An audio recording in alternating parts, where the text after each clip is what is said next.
اور آپ پھر بھی دعا کیا کرتے تھے کہ یا اللہ جو میرے بس کی بات ہے اسے کرتا ہوں، جو میرے بس کی نہیں ہے تو اسے معاف فرمانے والا ہے، یعنی دل کی محبت۔ اور حقیقت یہ ہے کہ آپ کو عائشہ صدیقہ سے بہت محبت تھی، دوران مرض وقت سے فرمایا کرتے تھے مجھ پر اب موت آسان ہو گئی ہے کہ میں نے جنت میں عائشہ کی ہتھیلی دیکھ لی ہے۔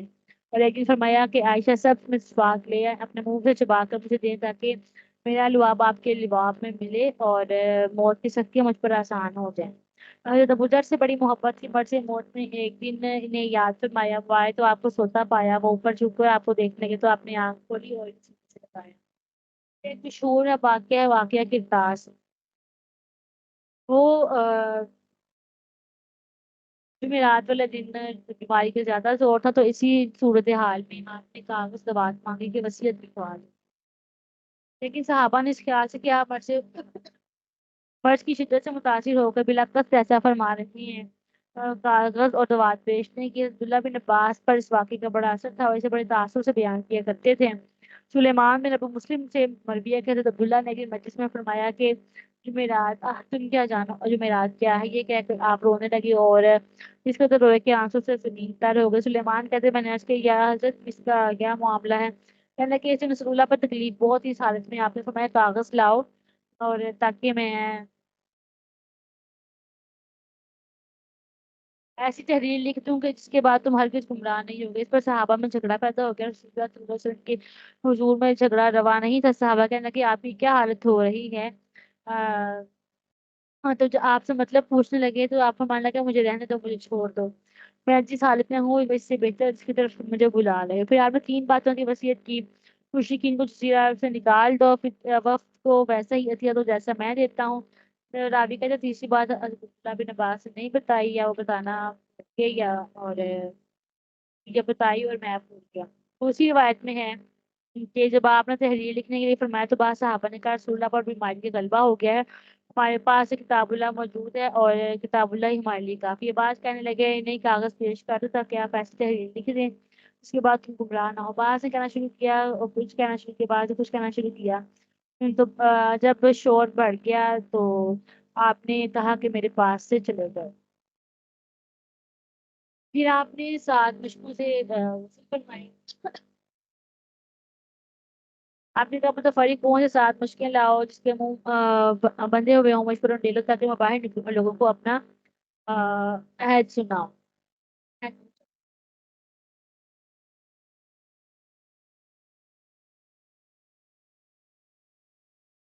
تو آپ نے غسل فرمایا اور اس کے بعد آپ نے ایک خطبہ ارشاد فرمایا جس میں پہلے تو آپ نے انعامات الہیہ کا ذکر کیا، پھر چند نصیحتیں فرمائی اور پھر آپ نے اس میں آخر میں اشارتاً فرمایا کہ میں تم سے قریب رخصت ہونے والا ہوں۔ اور آپ نے بھی فرمایا کہ سنو اللہ نے ایک بندے کو اختیار دیا کہ دنیا اور اس کی نعمتوں اور سبزوں سے جتنا چاہے لے لے یا جوار خداوندی کی سازشوں کو قبول کر لے، تو اس بندے نے جوار خداوندی کو قبول فرما لیا تو اس طریقے سے سمجھ گئے کہ آپ نے خود اپنے بارے میں فرمایا تو ڈھونڈنے لگے اور عرض کرنے لگے یا رسول اللہ بلکہ ہم ہمارے ماں باپ آپ پر قربان ہوں، لیکن اور صحابہ نہ سمجھے کہ نہ نبی پاک صلی اللہ علیہ وسلم کا اشارہ سمجھے نہ ابو بکر صدیق کا جواب سمجھے، بلکہ متعجب ہو گئے۔ تو سعید خدری کہتے ہیں کہ ہمیں ابو بکر صدیق کے رونے پر بڑی حیرت ہوئی تو ہم کہنے لگے اس بوڑھے کو تو دیکھو رسول اللہ ایک شخص کے ساتھ آ رہے ہیں اور یہ روتے جا رہے ہیں۔ اور ابو بکر صدیق بعد میں کہنے لگے کہ یہ رسول اللہ صلی اللہ علیہ وسلم کی بات ہی کر رہے، تو کہتے ہیں کہ بعد میں ہمیں اس بات کا احساس ہوا کہ رسول اللہ صلی اللہ علیہ وسلم سب سے زیادہ آپ کو ابو بکر صدیق کے جاننے والے تھے۔ تو جب ابو بکر صدیق رضی اللہ تعالیٰ عنہ روئے تو رسول اللہ صلی اللہ علیہ وسلم کو یہ جواب دیا تو آپ نے انہیں تسلی دی، کہا بس ابو بکر بس۔ پھر صحابہ سے مخاطب ہوئے اور فرمایا دیکھو یہ مسجد میں دروازے نکلے ہوئے ہیں اور ان سب کو بند کر دو، صرف ابو بکر کے گھر کا ایک دروازہ باقی رہنے دو۔ حضرت ابو بکر صدیق کا یہ گھر برابر ان کے قبضے میں رہا، یہاں تک کہ بعض آدمی کو عطیہ دینے کے لیے انہیں روپیے کی ضرورت ہوئی اور حضرت حفصہ کے ہاتھ میں 4,000 درہم میں فروخت کیا۔ پھر حضرت حفصہ کے پاس اور عثمان کی خلافت تک رہا۔ جب مسجد نبوی میں اضافے کی ضرورت محسوس ہوئی تو حضرت عثمان نے انہیں ایک اور سے بہتر گھر دے کر یہ مکان آپ سے حاصل کر لیا۔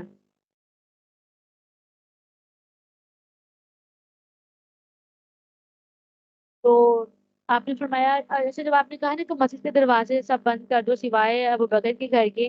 تو عمر نے منت کی کہ یا رسول اللہ میرا سے چھوٹا سا سوراخ ہی رہنے تھے کہ آپ نماز شریف میں آپ کو دیکھ سکتے، تو آپ نے کہا نہیں، پھر ابو بکر کا دروازہ کھلا رہے گا۔ تو پھر آپ، کیونکہ ایسا کوئی کوئی ایسا ہے جس کا ہم پر احسان ہو، ہم اس کا بدلہ اتار نہ دیا ہو، سوائے ابو بکر کے جس کا احسان اس پر باقی ہے۔ قیامت میں اللہ ہی اس کا عوض دے گا۔ میں کسی کو نہیں جانتا جس نے میری رفاقت میں ابو بکر سے زیادہ مجھ پر احسان کیا ہو، جس نے اپنے جان و مال سے میری مدد کی۔ اور حضرت عائشہ کہتی کہ ابو بکر صدیق رضی اللہ تعالیٰ عنہ نے 40,000 درہم خرچ کیے تھے، اور آخر میں اس قدر غریب ہو گئے تھے کہ وفات کے بعد کوئی علاج کوئی درہم کے پاس نہیں تھا۔ اور کہا کہ اپنی بیٹی سے میرا نکاح کیا، بلال کو آزاد کیا، مجھے دارالحجرہ تک سوار کر کے لائے۔ میں ہر خلیل سے برات کا اعلان کرتا ہوں، اگر میں بندوں میں سے کسی کو خلیل بناتا تو بے شک ابو بکر کو خلیل بناتا، لیکن ہمارے درمیان صحبت اور اسلام، محبت اور اخوت ہے، یہاں تک کہ اللہ ہمیں اپنے پاس جمع کر لے۔ ہمارا ساتھی یعنی خود آپ صرف اللہ کا خلیل ہے۔ پھر آپ نے خطبہ کے بعد حضرت عائشہ کے حجرہ میں واپس تشریف لے کے حضرت علی کو وصیت کی کہ آپ مجھے غسل دیں گے، اور جو کوئی میرا صدر دیکھے گا اس کی آنکھیں پھوٹ جائیں گی۔ حضرت علی نے عرض کی لیکن یا رسول اللہ میں ڈرتا ہوں آپ کو غسل نہیں دے سکوں گا، فرمایا نہیں، تمہیں اللہ اس کی توفیق عطا فرمائے گا۔ پھر وفات سے 3 دن پہلے جمعہ کا دن اچانک طبیعت بحال ہوئی، اور لوگوں کو امید بنتی کہ انشاءاللہ آپ صحت یاب ہو جائیں گے۔ تو حضرت علی آپ کے پاس باہر نکلے،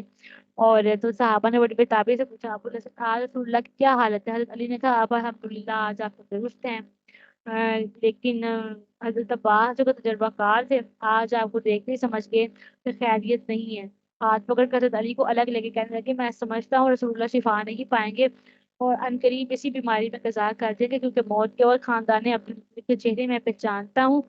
آؤ ہم حضرت صلی اللہ علیہ وسلم کی خدمت میں چلیں، اس معاملے کی خلافت کے متعلق دریافت کر لیں،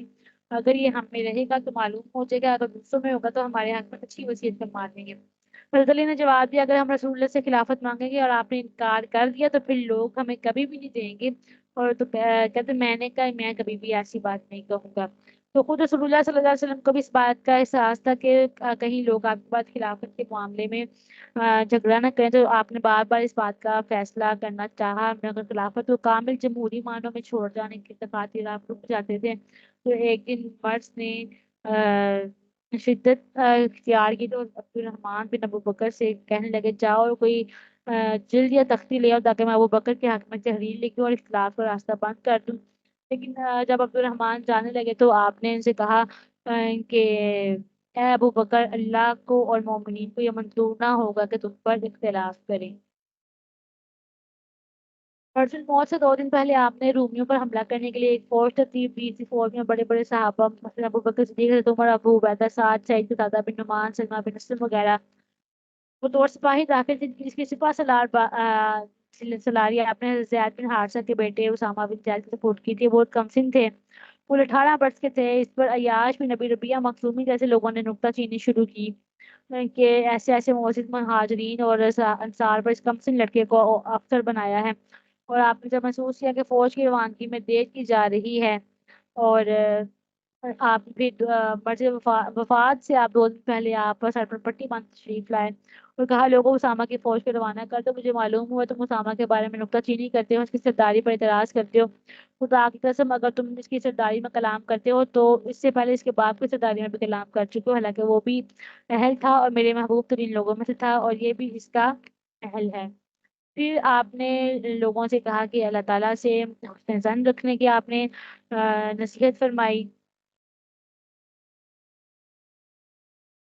اور پھر آپ نے تعظیم قبور کا تو حکم دیا، لیکن آپ نے یہود و نصارہ کی طرح آپ نے منع فرمایا کہ میری قبر کو بت نہ بننے دو، اس کی پرستش نہیں کرنی، اور لوگوں پر خدا کا غضب ہو جنہوں نے اپنی انبیاء کو کی قبور کو مسجد ٹھہرا دیا۔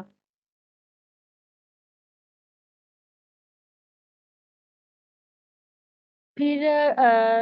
حضرت عبداللہ بن مسعود کہتے ہیں کہ میں نبی پاک صلی اللہ علیہ وسلم کی خدمت میں حاضر ہوا،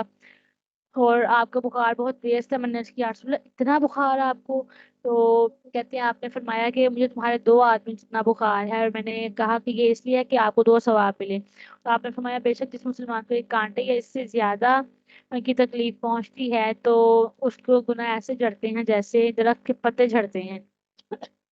حضرت عمر کہتے ہیں میں عیادت کے لیے حاضر ہوا، کچھ دن بخار تھا، میں نے کپڑے پر سے ہاتھ رکھا تو حرارت سے فوراً ہاتھ کھینچنے پر مجبور ہوا، میں نے کہا یا رسول اللہ آپ کو کتنا تیز بخار ہے؟ فرمایا ہاں باوجود اس کے میں نے الحمدللہ گزشتہ شب 17 صورتیں تلاوت کی ہیں، جن میں 7 توالین 7 لمبی صورتیں بھی داخل ہیں۔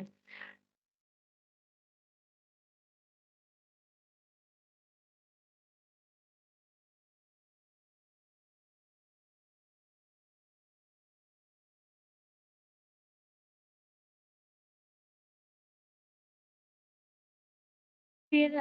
حضرت عائشہ صدیقہ آپ کی آخری رات کی کیفیت یوں بیان کرتی، کہتی مجھ پر کبھی کوئی رات ایسی نہیں گزری جیسی وفات کے دن کی رات تھی۔ آپ بار بار پوچھتے عائشہ کیا صبح ہو گئی؟ اور میں کہتی جاتی نہیں، یہاں تک کہ بلال نے صبح کی اذان دی۔ پھر بلال دروازے پر حاضر ہوئے اور حسب دستور پکار کر کہنے لگے السلام علیکم یا رسول اللہ ورحمۃ اللہ وبرکاتہ، نماز کا وقت ہو گیا ہے، آپ پر خدا کی رحمت ہو۔ ان کی آواز سن کر آپ نے پوچھا یہ کیا ہے؟ میں نے اس کے بلال آئے ہیں، میں اپنے باپ سے کہو نماز پڑھا دیں۔ اور پھر صبح کو مسجد میں نمازیوں کا بڑا ہجوم تھا۔ مدینہ منورہ میں کوئی مسلمان مرد یا عورت ایسا نہیں تھا جو رات کو آپ کی نازک حالت سننے کے بعد بے تابانہ مسجد میں نہ دوڑایا ہو۔ 12 دن بیماری پر گزر چکے تھے، 13واں دن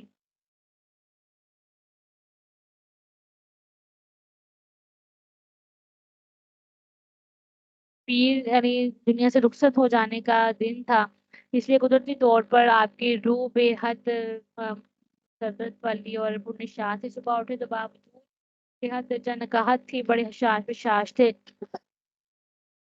حضرت انس کہتے ہیں نماز فجر ہو رہی تھی، صفحہ جمع تھی، ابو بکر امامت کرا رہے تھے، اچانک ام المؤمنین حضرت عائشہ صدیقہ کے حجرہ کا دروازہ کھلا، پردہ ہٹا، ہم اپنے صفوں سے کیا دیکھتے ہیں؟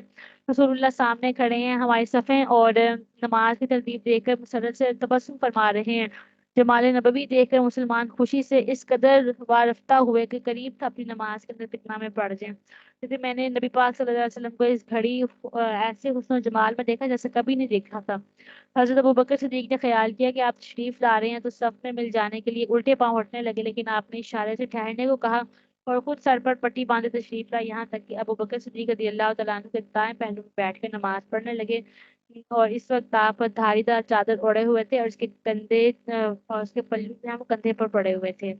نماز کے بعد آپ نے مسلمانوں کو مخاطب کیا، اس طرح بلند آہنگی سے آپ نے خطبہ دیا کہ آواز مسجد کے دروازے سے باہر تک گئی۔ آپ نے فرمایا مبشرات نبوت میں سے سچے خواب کے علاوہ کچھ باقی نہیں رہا جنہیں مسلمان سوتے میں دیکھتے ہیں۔ سنو مجھے رکوع و سجود میں قرآن پڑھنے سے منع کر دیا گیا ہے، رکوع میں رب کی عظمت ظاہر کرو، سجود میں خوب گڑ گڑا کر دعا مانگو، کیونکہ اس حال میں دعا قبول ہونے کی زیادہ امید ہے۔ پھر آپ نے فرمایا لوگوں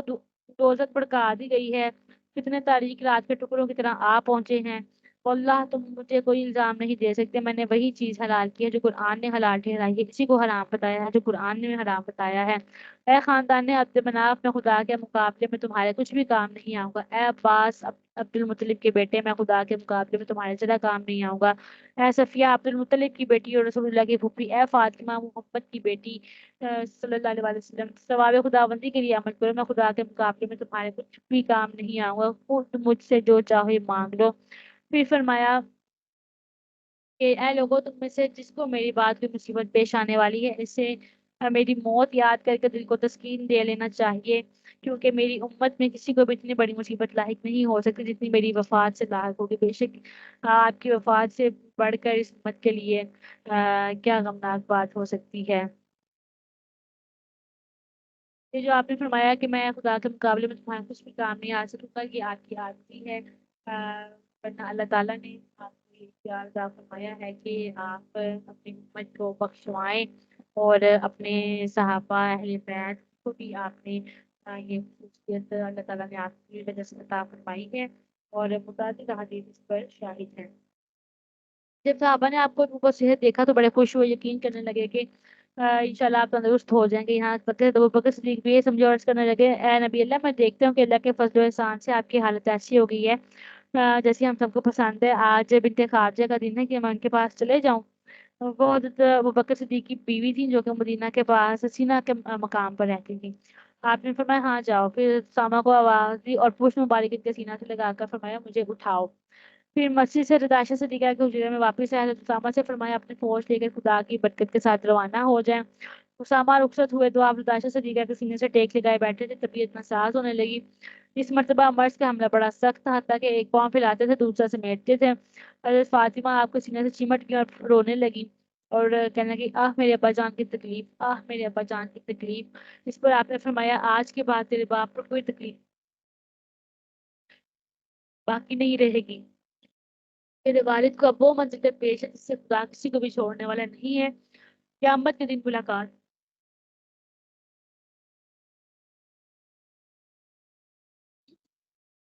پھر آپ نے کہا بیٹا رونے، جب میں تم سے رخصت ہو جاؤں تو کہنا انا للہ و انا الیہ راجعون، کیونکہ اس میں آدمی کے لیے ہر مصیبت کے لیے تسلی موجود ہے۔ پھر حضرت فاطمہ نے پوچھا کیا آپ کی بھی یا رسول اللہ؟ آپ نے فرمایا ہاں میری بھی، اور آپ کی ساری زندگی تنگستی میں بسر ہوئی دنیا کی عیش اور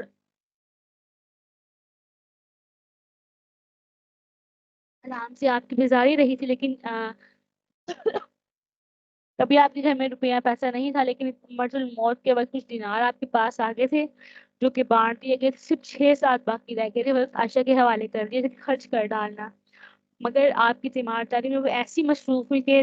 یاد نہیں رہا، اچانک آپ کو خیال آیا، اور حضرت عائشہ فرماتی کہ آپ میرے سینے سے ٹیک لگائے بیٹھے تھے کہ آپ نے اب فرمایا کہ سونے کا آپ نے کیا کیا؟ آپ نے فرمایا کہ میرے پاس موجود ہے، تو آپ نے کہا اس سے خیرات کر دیں۔ پھر آپ کو حضرت عائشہ کے سینے پر ہی آپ ذرا بے ہوش ہو گئے، جب ہوش آیا تو آپ نے حضرت عائشہ سے پوچھا، تو آپ نے کہا کہ وہ خرچ کر ڈالا یا نہیں؟ کہا یا رسول اللہ ابھی تک نہیں، آپ کی حالت میں مجھے مہلت نہیں ملی۔ تو آپ نے فرمایا کہ لے گا، تو آپ تمام دینار آپ نے اپنی ہتھیلی پر ایک ایک کر کے چنے گنے، اور پھر آپ نے سب اللہ کی راہ میں خرچ کر دیے۔ پھر آپ نے غلاموں کے متعلق وصیت فرمائی کہ آپ نے فرمایا اللہ اللہ فیما ملکت ایمانکم، اپنے غلاموں کے معاملے میں خدا سے ڈرتے رہو، ان کا جسم کپڑوں سے ڈھکو، ان کے پیٹ کھانے سے بھرو، ان سے نرم زبان میں بات کرو۔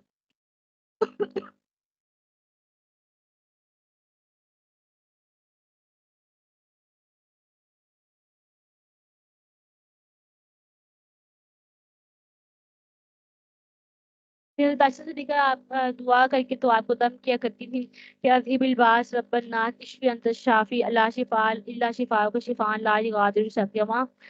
لا یغادر سقما، یعنی بیماری دور کر دے اے لوگوں کے پالنے والا، شفا دے، صرف تو ہی شفا دینے والا ہے، تیری شفا کے سوا کوئی شفا نہیں، ایسی شفا دے کے ذرا بیماری باقی نہ رہے۔ تو کہتی میں پھر یہ دعا کرنے لگی، دم کرنے لگی، تو آپ نے فرمایا کہ ہاتھ ہٹا لو، اس سے مجھے اس وقت نفع ہوتا جب زندگی میں درازی باقی تھی۔ پھر آسمان کی طرف سر اٹھایا اور کہا الرفیق الاعلی، الرفیق الاعلی۔ پھر آپ نے آخری جو لمحات میں آپ نے مسواک بھی کی، اور حضرت عائشہ صدیقہ نے آپ کو وہ مسواک نرم کر کے دی، تو پھر آپ نے وہ مسواک دی۔ تو ذرا دیر بعد آپ نے جب مسواک کی، اور کہتے کہ میں نے آپ کو اتنے اہتمام سے کبھی بھی مسواک کرتے ہوئے نہیں دیکھا تھا، اور کہتے پاس ہی پانی سے لبریز پیالہ پڑا تھا کہ بار بار آپ ہاتھ ڈالتے تھے اور چہرہ مبارک ڈال کرتے تھے اور فرماتے تھے لا الہ الا اللہ انا للموت سکرات۔ ذرا دیر مسواک انگلیوں میں بھاری محسوس ہونے لگی، اور آپ حضرت عائشہ کو دینے لگے تو چھوڑ کر گر پڑی، اور کہتے ہیں کہ میں نے محسوس کیا کہ خود آپ ہی میری گود میں بھاری ہو رہی ہیں، آپ کی انگلی چھت کی طرف اٹھی ہوئی تھی، آپ فرما رہے تھے پھر رفیق الاعلیٰ، پھر رفیق الاعلیٰ، پھر رفیق الاعلیٰ، اللہم الحقنی بالرفیق الاعلیٰ من الجنہ۔ کہتی میں سینہ مبارک پر ہاتھ پھیرنے لگی، تندرستی کے لیے دعا کرنے لگی، جب ذرا فاقہ ہوا تو فرمانے لگے اسأل اللہ الرفیق الاعلیٰ الاسعد مع جبریل و میکال و اسرافیل میکائیل و اسرافیل اللہم اغفر لی ورحمنی والحقنی بالرفیق الاعلیٰ۔ پھر آپ کی گردن مبارک جھک گئی، اور کہتی میں سمجھی کہ وفات ہو گئی ہے، لیکن کہنے لگی آپ کو انتخاب کا اختیار دیا گیا تھا، اور قسم ہے اس کی جس نے آپ کو حق کے ساتھ بھیجا ہے، آپ نے انتخاب کر لیا۔ اور یہ میں نے اس لیے کہا کہ خود آپ تندرستی کی حالت میں فرمایا کرتے تھے کوئی نبی نہیں مرتا جب تک اسے جنت میں اس کا ٹھکانہ دکھا کر دنیا میں رہنے یا آخرت قبول کرنے کے اختیار نہ دیا جائے۔ اور کہتی ہیں مجھے یہ بات یاد تھی اس لیے میں نے یہ الفاظ کہے، اور حضرت ابو محبہ والی حدیث میں وہ پہلے یہ بات گزر چکی ہے۔ چند لمحہ بعد آپ نے پھر جب خوش ہوئی، آپ نے آنکھیں کھولی، پھر سر مبارک جو عائشہ صدیقہ کے شانے پر رکھا تھا اچانک جھک گیا۔ آپ سمجھی کہ آپ میرا سر چھونا چاہتے ہیں؟ کہتی میں فوراً جھکی، نظر نیچی کر کے چہرہ مبارک دیکھا، غور سے سنا، کیا بہت آہستگی سے فرما رہے ہیں اللہم اغفر لی وارحمنی والحقنی بالرفیق الاعلی۔ این اسی وقت دہن مبارک سے ایک نورانی مادہ اچھل کر نکلا، میرے سینے پر ہڈی پر جا ٹھہرا۔ یہ اس قدر سرد تھا کہ میرا تمام بدن لرز اٹھا اور ایسی خوشبو پھیلی جیسے میں نے پہلے کبھی نہیں سنی تھی۔ میں سمجھی آپ بے ہوش ہو گئے ہیں تو منہ پر کپڑا ڈال دیا، حالانکہ اس مرتبہ آپ کی وفات ہو چکی تھی اور مجھے خبر بھی نہیں ہوئی۔ خطیب میں دیگر اس بات کی بنسبت کم سنی کی وجہ سے ایسی تھی کہ آپ کا سر مبارک تکیہ پر رکھ دیا اور دیگر خواتین کے ساتھ مل کر رونے لگی، تو مجھے اپنی اس حرکت پر تعجب ہوا کہ آپ کا سر اقدس اپنے آپ سے جدا کیوں کیا، غسل تک کیوں نہیں لیے بیٹھی رہی۔ اس طرح اللہ تعالیٰ کے پیارے حبیب صلی اللہ علیہ وسلم 13 ربیع الاول اور بعض روایات کے مطابق 13 ہے اور پھر بعض کے مطابق بلکہ اکثر کے مطابق 12 ہے، اور اس طرح مختلف روایات آپ کے وصال با کمال کی ہیں۔ تو آپ کو زوال کے بعد اس دار فانی سے آپ کا رخصت ہوئے۔ وفات کے وقت آپ اونی چادر اوڑے ہوئے تھے، موٹی تہ بند باندھے ہوئے تھے۔ حضرت ابو برزہ راوی ہیں کہ عائشہ صدیقہ نے یہ دونوں کپڑے مجھے نکال کر دکھائے اور کہا کہ رسول اللہ صلی اللہ علیہ وسلم کا وصال انہی کپڑوں میں ہوا تھا۔ وفات کے وقت عمر مبارک آپ کے 63 سال تھی۔ نبوت کے بعد 13 برس مکہ میں گزرے تھے اور 10 برس مدینہ منورہ میں، اور عمر آپ کی اگرچہ پختہ تھی مگر دماغی جسمانی صحت مجموعی طور پر قابل اطمینان تھی، اور جو بڑھاپے کی کمزوریاں ہوتی ہیں وہ آپ پر اس قدر نہیں تھیں، اور آپ کا اللہ پر توکل یہ تھا کہ وفات کے وقت آپ کے پاس کوئی شاہی خزانہ نہیں تھا، صرف چند آپ کی ایک سواری کا خچر تھا، چند ہتھیار تھے جس میں کچھ تلواریں نیزے وزیریں شامل تھیں، اور ایک چیز ایسی بھی تھی جو کہ چند سے جو کہ بس ایک یہودی کے پاس گروی پڑی ہوئی تھی۔ اللہ اکبر۔ جب آپ کا وصال با کمال ہوا تو صحابہ کہتے ہیں جب رسول اللہ مدینہ منورہ تشریف لائے تھے تو ایسے لگا کہ پورا مدینہ روشن ہو گیا ہے، اور جب آپ کا وصال ہوا تو یوں لگا گویا ہماری دنیا ہی سے کھیل ہو گئی ہے۔ یہ کوئی معمولی واقعہ نہیں تھا، ایک ایسی ہستی کا فراق تھا جو خدا کا آخری پیغمبر تھا، حبیب تھا، برگزیدہ تھا، سب سے افضل انسان تھا، اور اس کے پیروں کی حالت یہ تھی کہ اس کے نام پر قربان ہوتے تھے، اس کی خوشبودی کو سب سے بڑی سعادت سمجھتے تھے، آپ کے بال تک بانٹ لیتے تھے، تو یہ ایک بہت زیادہ پریشان کن مرحلہ تھا۔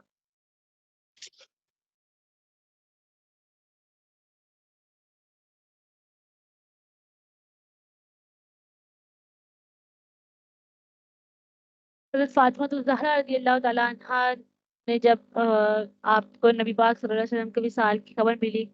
تو آپ بھی مسلسل روئی جاتی تھی اور یہ کہتی تھی واہ بتاؤ عجاب ربن دعاہو، ہائے بجان جنہوں نے پروردگار کی پکار پر لبیک کہا،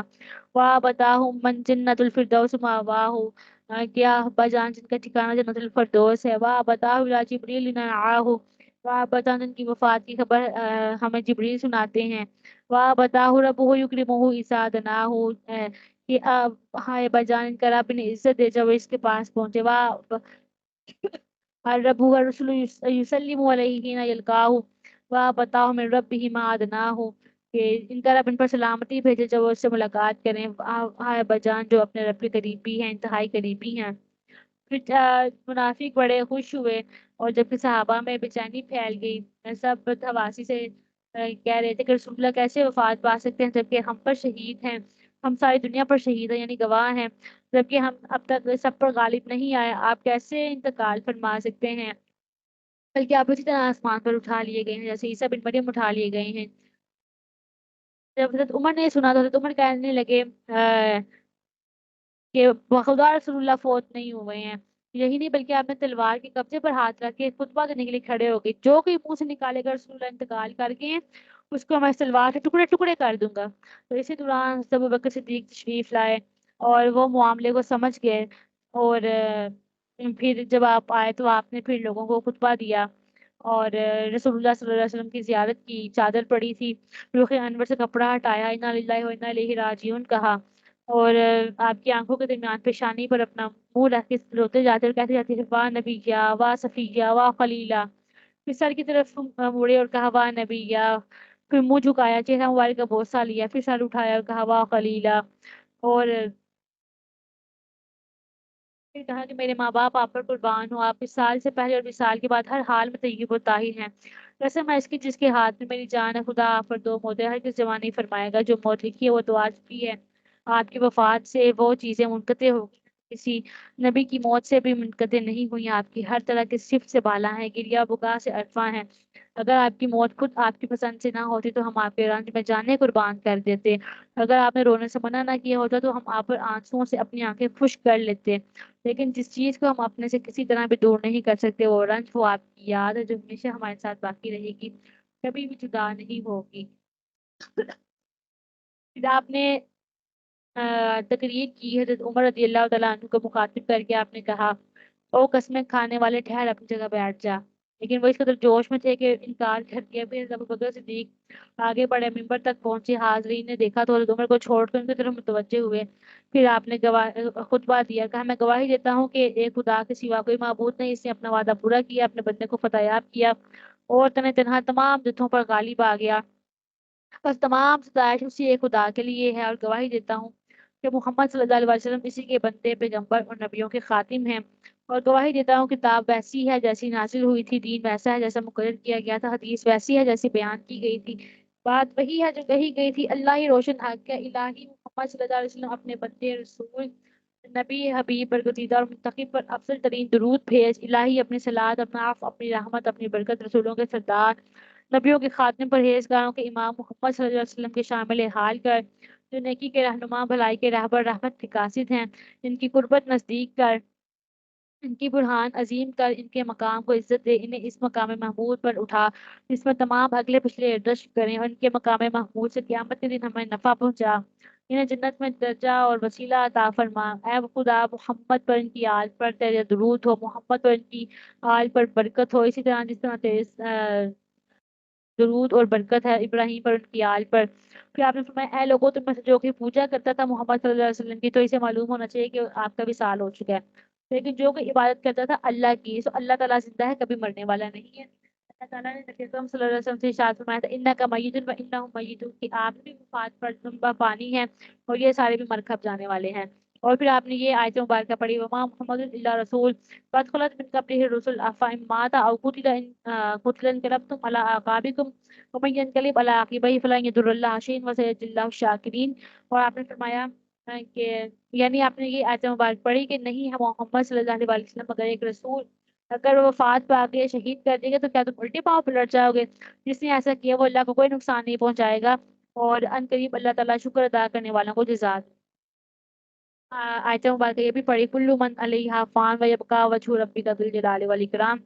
کہ عالم کائنات میں جو کچھ بھی ہے فنا ہونے والا ہے، صرف ایک تیرے بزرگ و برتر پروردگار کی ذات ہے جو کہ باقی رہ جائے گی۔ تو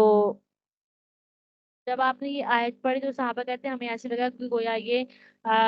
آج کے وقت کے لیے ہی نازل ہوئی ہے، پھر صحابہ کی کیفیت ذرا تھوڑی سی سنبھلی، پھر نبی پاک صلی اللہ علیہ وسلم کی تجہیز و تکفین پر صحابہ کہتے ہیں ہم مستعد ہوئے۔ حضرت علی کہتے ہیں کہ ہم تجہیز و تکفین پر مستعد ہوئے، لوگوں کا ہجوم روکنے کے لیے دروازہ ہم نے بند کر دیا، اس پر انصاری آ کر پکارے ہمارا بھی حق ہے، ہم ان کے ماموزاد ہیں، اسلام میں ہمارا درجہ معلوم ہے، قریش آ کر کہنے لگے ہم ان کے خاندان والے ہیں، اس پر بھی جب دروازہ نہ کھلا تو ابو بکر سے شکایت کرنے لگے، ابو بکر صدیق نے پکار کر کہا کہ مسلمانوں میں تمہیں خدا کا واسطہ دیتا ہوں، ہر قوم اپنے جنازے کی زیادہ حقدار ہے، اگر تم سب اندر آ جاؤ تو نبی کے خاندان والوں کو آپ سے دور کر دو گے، یہ لوگ اجازت دیں وہی اندر آئے گا، لیکن انصار اصرار کرتے رہے تو مجبور ان میں سے ایک بندے اور پھر فولی کو بلا لیا گیا، اور رسول اللہ صلی اللہ علیہ وسلم نے علی کو غسل کی وصیت کی تو انہوں نے ادب کا خیال کرتے ہوئے اپنے ہاتھ پر کپڑا لپیٹ لیا، پھر کرتے کے اندر ہاتھ ڈال کر ملنے لگے، غسل دینے میں حضرت علی کے علاوہ اسامہ بن زید، حضرت بن عباس اور یہ انصاری فولی اور پھر فولی بھی شریک تھے۔ فضل پردہ پکڑے ہوئے تھے، انصاری پانی اڈیلتے تھے، حضرت علی نہیں لاتے تھے اور کہتے تھے ابھی انت و امی وما اطیبک حی ومیتا، کیونکہ آپ پر کوئی کثافت، کوئی میل کچیل موجود نہیں تھی۔ تو حضرت علی اس لیے کہہ رہے تھے کہ میرے ماں باپ آپ پر قربان ہو، آپ اس سال سے پہلے اور بعد کیسے طیب و طاہر ہیں۔ آپ کو پانی اور بیری کے سے 3 غسل دیے کہ پانی سعد بن خیسمہ کے کنویں سے لایا گیا تھا، یہ کنواں قبا میں ہے، اس کا پانی پیا بھی جاتا ہے۔ غسل کے بعد آپ کا کرتا اتار ڈالا گیا اور سجدے میں زمین سے مس ہونے والے اعضاء، ہاتھوں، چہروں، پیروں اور جوڑوں میں خوشبو لگائی گئی، عود اور بخور کی دھونی دی گئی، پھر کفن پہنایا گیا۔ کفن میں صرف 3 سفید یمنی کپڑے تھے، ان میں قمیض اور امامہ شامل نہیں تھا۔ کفن 4 آدمیوں نے پہنایا، علی، عباس، عقیل اور اسامہ۔ کفن کے بعد آپ کو جسمی اطہر اسی طرح دیے گا جس پر وصال ہوا تھا۔ آپ لوگوں نے نماز جنازہ پڑھنا شروع کی۔ یہ نماز جنازہ صوم و صلات اور بلندی درجات کی دعا تھی۔ سب سے پہلے علی، عباس اور بنو ہاشم نے نماز پڑھی، پھر مہاجرین نے، پھر انصار نے، پھر عورتوں نے، پھر بچوں نے۔ کوئی امام نہیں ہوتا تھا۔ حضرت علی نے پہلے کہہ دیا تھا آپ کی نماز میں کوئی امامت نہ کرے، کیونکہ آپ جیتے جی سب کے امام ہیں اور وصال کے بعد بھی سب کے امام ہیں۔ مہاجرین اور انصار کی نماز کا حال اس طرح بیان کیا کہ جب وہ حجرے میں داخل ہوئے تو پہلے حضرت ابوبکر صدیق، حضرت عمر نے، پھر ان کے ساتھ انہوں نے کہا السلام علیکم ایھا النبی رحمۃ اللہ وبرکاتہ۔ پھر کسی کو امام بنائے بغیر صفیں باندھ کے کھڑے ہو گئے۔ حضرت ابوبکر اور حضرت عمر رسول اللہ کے مقابل کھڑے ہوئے اور یہ دعا شروع کی، سب پیچھے آمین کہتے جاتے۔ خدایا ہم گواہی دیتے ہیں کہ جو کچھ ان پر یعنی رسول اللہ صلی اللہ علیہ وسلم پر نازل ہوا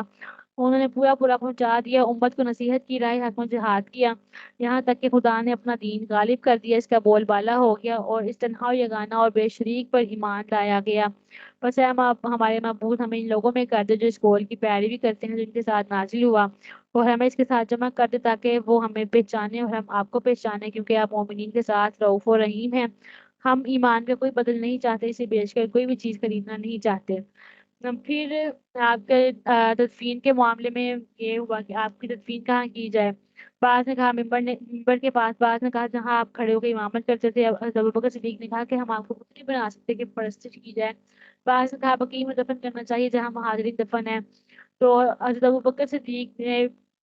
اس سے بھی اختلاف کیا۔ پھر آپ صحابہ نے پوچھا آپ کیا کہتے ہیں؟ آپ نے فرمایا کہ میں نے نبی پاک صلی اللہ علیہ وسلم کو یہ بات ارشاد فرماتے ہوئے سنا ہے اور اسے ابھی تک بھولا نہیں کہ نبی کی روح جس جگہ قبض ہوتی ہے اسے وہیں دفن کیا جاتا ہے۔ تو پھر یہ اتفاق کیا گیا کہ راشد صدیقہ کے حجرے میں دفن کیا جائے گا، اور آپ کے بچھونے کے ارد کی زمین پر نشان کھینچا گیا اور نشان کے اندر حضرت ابو طلحہ نے قبر کھودی۔ تو قبر تیار ہوئی تو پھر آپ کو منگل کے دن رات کو دفن کیا گیا اور تخت پانچی کی طرف سے ہٹایا گیا اور اسی طرف سے آپ کو قبر میں اتارا گیا۔ حضرت علی، عباس، عقیل، اسامہ اور اوس نے قبر میں اتارا اور باہر نکلا۔ اس کے بعد مٹی ڈال دی۔ حضرت بلال نے قبر پر ایک مشک پانی چھڑکا اور سر کی طرف سے چھڑکنا شروع کیا۔ اللہ اکبر۔ اسی طرح منگل کے دن 14 ربیع الاول 11 ہجری کو نبی پاک علیہ السلام کا جسم مبارک سپرد خاک کیا گیا۔ ابھی تدفین نہیں ہوئی تھی کہ نماز کا وقت آ گیا۔ حضرت بلال اذان دینے کے لیے کھڑے ہوئے۔ اشہد ان محمد رسول اللہ کی صدا بلند کی کہ مسجد نبی میں کوہرام مچ گیا۔ دفن کے بعد ابوبکر صدیق نے حضرت بلال کو اذان دینے کا حکم دیا۔ انہوں نے صاف انکار کر دیا اور کہا اگر آپ نے مجھے اس لیے آزاد کیا ہے کہ آپ ہمیشہ آپ کے ساتھ رہوں تو مجھے ایسا حکم دیجیے، لیکن اگر خدا کے لیے آزاد کیا تو مجھے خدا کے لیے چھوڑ دیجیے۔ حضرت ابوبکر صدیق نے کہا میں تمہیں خدا کے لیے آزاد کیا تھا۔ کہا کہ اب میں رسول اللہ کے بعد کسی کے لیے آزاد نہیں دوں گا۔ پھر وہ مدینہ منورہ چلے گئے تھے۔ پورا مدینہ منورہ کی فضا جو تھی وہ سوگوار تھی، اور لوگوں نے عرب کی تو مٹی میں شاعری ہے، سب نے اپنے اپنے انداز میں جو ہے دکھ کا اظہار کیا اور اشعار بھی کہے۔